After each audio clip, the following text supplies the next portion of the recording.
Hi, I'm Dr. Robyn Silverman, child development expert, body image coach, and creator of bodyimageblog.com. While writing my forthcoming body image book that's due out in 2010, I've been receiving hundreds of very disturbing stories about girls who are just not feeling like they're good enough, and it seems like it's constantly tied in with weight. Girls as young as age 4 are telling their moms that they're too fat to go to dance class, to go to gymnastics, to go to martial arts, and women who are 20, 30, or 40 years old are still remembering that boy or that girl who teased them in school about being bigger or taller or heavier than someone else. Teens are writing me heartbreaking stories about how someone loosened the screws in their chair at school so that when they sat in it, it broke, and other children felt justified in calling that child fat. Worse yet, that child herself believed that she was indeed too fat because of what had happened. It wasn't too long ago that a mom named Mary Beth came to me and said that her daughter Madeline, who was only 6 years old at the time, and I knew this girl, she was a beautiful girl, blonde, wavy hair, very sweet smile, and she was completely sent off kilter because of something that one of her friends said. They were standing by the pool in their bathing suits, much like many of your children are probably doing right now. And one of the girls, Haley, said, "You can't be our friend anymore, Maddie, because you're 55 pounds and we're only 45 pounds and 47.5 pounds, and 6-year-olds aren't supposed to weigh more than 50 pounds. I'm not sure where she got that. But Maddie went running to her mom and asked her point blank, "Am I too fat?" The message that our children are getting from the media, from their friends, from society, is that the more that they weigh, the less they're worth.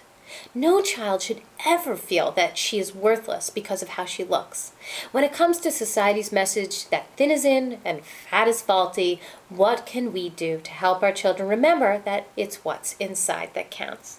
Number 1, show children that everyone comes in different sizes. Let them know that on the normal bell curve for weight, children fall in all different places. Some are lighter, some are heavier. It's normal for children to gain weight at different rates and at different times during their childhood. Some shoot up like weeds and then gain weight, while others gain weight and then grow taller. What's important is that each child is healthy and active, not that each child is at an average weight for his or her age group. Of course, if you're concerned about your child's weight or the weight progression of your child, contact your pediatrician for advice. Number 2, don't compare.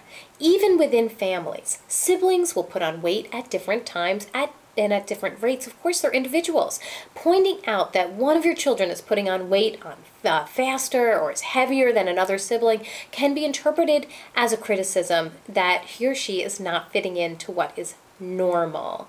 Given that society's message regarding dieting and thinness, especially those delivered to young girls, it's easy for children to interpret seemingly innocuous comparative comments as judgments of a child's worth. Number 3, watch the media that comes into your house. A lot of magazines and TV shows hail thin frames and denigrate bodies that are not thin enough according to Hollywood standards. When someone once said a picture is worth 1,000 words, they were probably talking about this incident. Research shows that media has a large impact on the way children feel about themselves and how they judge others. So if you see something on TV that celebrates very thin figures or denigrates those who are not that thin, talk to your children about it and ask your children what their take is on the subject. Listen to them. TV shows and books that confirm that people come in all shapes and sizes can be extremely helpful. Number 4, be aware of your language and behaviors. If you're hyper-focused on your weight and your looks, your child will pick up on it. Monkey see, monkey do. You are your children's role model and superhero. They want to be just like you, and they want you to be proud of them. So when a parent looks in the mirror, slaps their thighs, says yuck, their children may wonder if you think the same thing about them or if they should be thinking the same thing about themselves. Young people follow your lead, so be sure to show them what a healthy body image looks like, not just a healthy lifestyle. Number 5, expose them to different activities and people.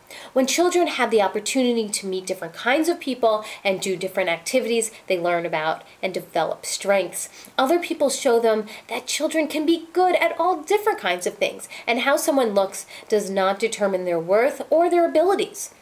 A wide array of activities like team sports, martial arts, hip-hop dance, drama can help children develop confidence in what they can do and who they can be without hyper-focusing on weight and appearance. Number 6, stress your values. Raising your children to determine their true friends by who they are, not by how they look, is helpful in several ways. First, they'll attract people who think similarly to that. Second, they will be more apt to judge themselves by the strength of their values rather than how thin they are. And third, they will be less apt to surround themselves with people who base friendship on appearance. But most of all, please be patient and supportive. Be prepared for your children to change shape and size often during childhood. Growing up and out can be confusing and even anxiety-provoking for children who are trying to fit in. Helping all young people feel worthwhile, valued, and capable no matter what weight they're at is vital to the development of positive body image and positive self-esteem. Again, I'm Dr. Robyn Silverman. For more information on body image, children, and teens, please visit www.bodyimageblog.com. Thank you very much and have a wonderful day. Goodbye, everyone.